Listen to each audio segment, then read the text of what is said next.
بسم اللہ الرحمن الرحیم۔ ناظرین، شادی کرنے سے پہلے یہ 3 باتیں ضرور جان لیں۔ اگر آپ یہ 3 کام کرتے ہیں تو شریعت میں سنگین جرم ہے۔ وہ 3 کام کون سے ہیں، یہ جاننے کے لیے ویڈیو کو مکمل ضرور دیکھیے گا۔ اس طرح کی باتیں جب کوئی کرتا ہے تو لوگ کہتے ہیں کہ یہ بے حیائی ہے۔ یہ بے حیائی نہیں بلکہ شریعت کا علم ہے۔ ہاں، اگر کوئی اپنی خواہش کے مطابق اس کو استعمال کرتا ہے تو وہ بے حیائی ہے۔ میاں بیوی کے تعلقات میں ایسی باتیں ہو جاتی ہیں اور وہ کچھ ایسے کام کر لیتے ہیں جن کو وہ بہت ہی معمولی سمجھتے ہیں، لیکن شریعت میں وہ سنگین جرم ہوتے ہیں۔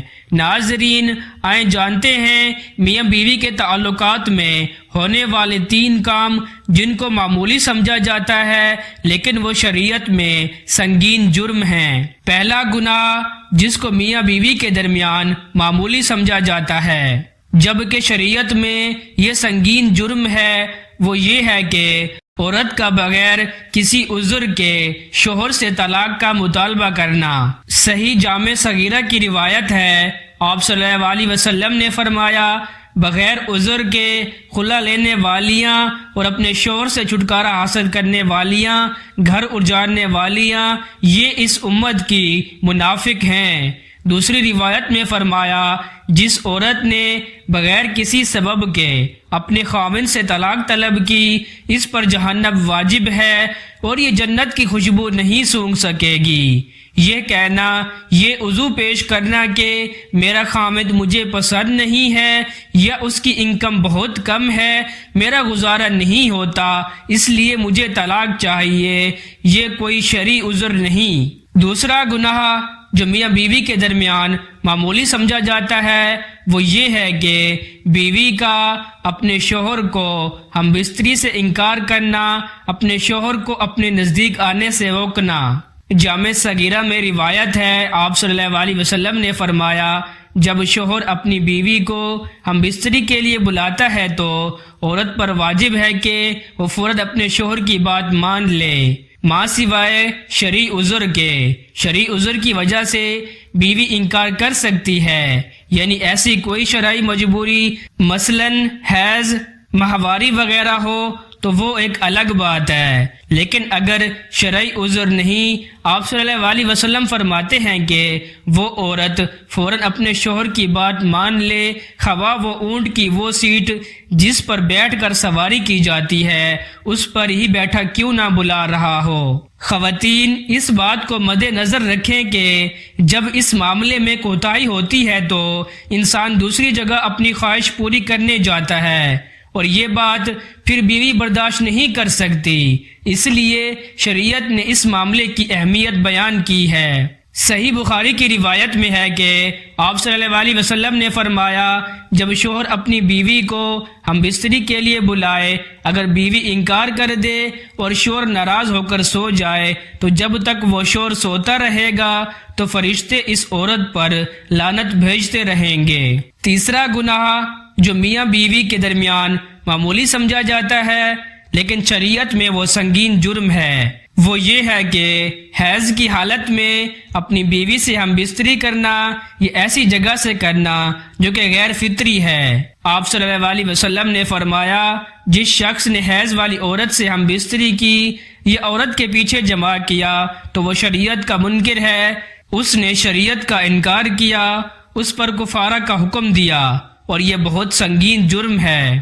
لیکن ان معاملات کو آج کل کوئی سمجھنے کو تیار ہی نہیں، وہ ان باتوں کو سیریس ہی نہیں لیتے کہ نکاح سے پہلے ان تمام باتوں کے متعلق سیکھا جائے تاکہ ہم اپنی زندگی میں یہ غلطیاں نہ کریں جو شریعت میں سنگین جرم ہیں۔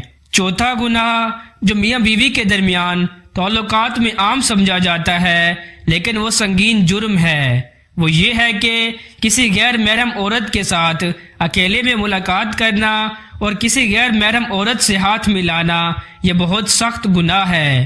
آپ صلی اللہ علیہ وسلم نے فرمایا، جب بھی کوئی آدمی کسی غیر محرم عورت کے ساتھ تنہائی میں ملتا ہے تو وہ 2 نہیں ہوتے، تیسرا ان میں شیطان ہوتا ہے۔ اور آپ صلی اللہ علیہ وسلم نے فرمایا، تم میں سے کسی شخص کے لیے کیل لے کر اپنے سر میں ٹھوکنا زیادہ بہتر ہے بجائے اس کے کہ وہ کسی غیر محرم عورت کو چھوئے۔ لیکن آج کل کے جدید دور میں یہ بات تو بہت معمولی ہے۔ آج کل تو لوگ حد سے گزر جاتے ہیں، ہاتھ ملانا تو ایک معمولی سی بات بن گئی ہے۔ ایک واقعہ آتا ہے کہ مدینہ میں آپ صلی اللہ علیہ وسلم سے بیعت لینے ایک عورت آئی اور آپ صلی اللہ علیہ وسلم کے آگے اپنا ہاتھ بڑھایا۔ آپ صلی اللہ علیہ وسلم نے فوراً اپنے ہاتھ پیچھے کر لیے اور فرمایا، محمد صلی اللہ علیہ وسلم کسی عورت کے ننگے ہاتھ کو دیکھنا بھی پسند نہیں کرتے، اور آپ صلی اللہ علیہ وسلم نے اپنا چہرہ مبارک پھیر لیا۔ کیونکہ وہ عورت شریعت سے واقف نہیں تھی، اس لیے اس عورت نے ایسا کیا۔ ناظرین، ہمیں چاہیے کہ نکاح کرنے سے پہلے ہمیں ان تمام باتوں کے متعلق جاننا ضروری ہے جو شریعت میں اہم ہیں، لیکن ان کو بہت ہی معمولی سمجھا جاتا ہے۔ آج کل جو یہ فتنوں کا دور ہے، اس میں کسی کو چھونا یا کسی کو گلے لگانا تو ایک معمولی سی بات بن چکی ہے۔ لوگ تو زنا کر لیتے ہیں پھر بھی اس کو غلط نہیں سمجھتے، یہاں تک گزر چکے ہیں آپ سمجھتے ہیں کہ یہ دور کتنا زیادہ فتنے والا دور ہے۔ تو نکاح کرنے سے پہلے میاں بیوی کو چاہیے کہ وہ شریعت کے متعلق اچھی طرح سے جان لیں تاکہ وہ اپنی ازواجی زندگی کو خوبصورتی کے ساتھ گزار سکیں۔ ایک مرد عورت کے لیے وہ سب باتیں جاننا ضروری ہیں جو شریعت میں اہم ہیں، کیونکہ بہت ساری باتیں ہوتی ہیں جن کو معمولی سمجھا جاتا ہے لیکن وہ شریعت میں سنگین جرم ہوتے ہیں۔ ہم نے اوپر 4 باتیں بیان کی ہیں جن کو معاشرے میں معمولی سمجھا جاتا ہے لیکن شریعت میں وہ سخت ترین گناہ ہیں، جن کا حوالہ ہم نے حدیث مبارکہ کے ساتھ دیا ہے۔ ایک مرد اور عورت کے لیے یہ لازمی ہے کہ وہ ان تمام باتوں سے واقف ہو اور اس کی ٹریننگ لینی چاہیے تاکہ ہمارے معاشرے میں اس قسم کی باتیں نہ ہوں، تاکہ لوگ شریعت کے مطابق اپنی زندگی گزاریں اور اپنی زندگی کو خوبصورت بنائیں، کیونکہ آج کل کے فتنے والے دور میں ہر دوسرے گھر میں مسائل ہیں۔ میاں بیوی کے درمیان بہت ساری باتیں چل رہی ہوتی ہیں، کوئی کہتا ہے کہ ہماری انڈرسٹینڈنگ نہیں ہو رہی، کوئی کہتا ہے کہ مجھے یہ پسند نہیں ہے، میری یہ ضروریات کو پورا نہیں کرتا، ہر قسم کے لڑائی جھگڑے ہو رہے ہوتے ہیں گھروں میں۔ تو اس کا واحد حال یہی ہے کہ آپ لوگوں کو نکاح کرنے سے پہلے ٹریننگ لینی چاہیے، دین کو سیکھنا چاہیے، شریعت کو جاننا چاہیے کہ شریعت میاں بیوی کے بارے میں کیا کہتی ہے اور شریعت میں میاں بیوی کے کیا حقوق ہیں ایک دوسرے کے لیے۔ تو ناظرین، اللہ تعالیٰ سے دعا ہے کہ اللہ تعالیٰ ہمیں شریعت پر عمل کرنے کی توفیق عطا فرمائے اور ہمیں ان تمام گناہوں سے بچائے جن کو ہم معمولی سمجھتے ہیں لیکن شریعت میں وہ گناہ سخت ترین گناہ ہیں۔ اللہ پاک سے دعا ہے کہ اللہ تعالیٰ ہمیں عمل کرنے کی توفیق عطا فرمائے۔ خاص طور پر میاں بیوی سے گزارش ہے کہ وہ شریعت کے بارے میں لازمی پڑھیں اور ان باتوں کا خیال رکھیں جو میاں بیوی کے تعلقات کو خراب کر سکتی ہیں، اور مرد حضرات اور عورتوں سے گزارش ہے کہ وہ نکاح کرنے سے پہلے شریعت کو اور اسلام کو میاں بیوی کے تعلقات کے بارے میں ضرور جان لیں۔ اللہ رب العزت سے دعا ہے کہ اللہ تعالیٰ ہمیں ان باتوں پر عمل کرنے کی توفیق عطا فرمائے، آمین یا رب العالمین۔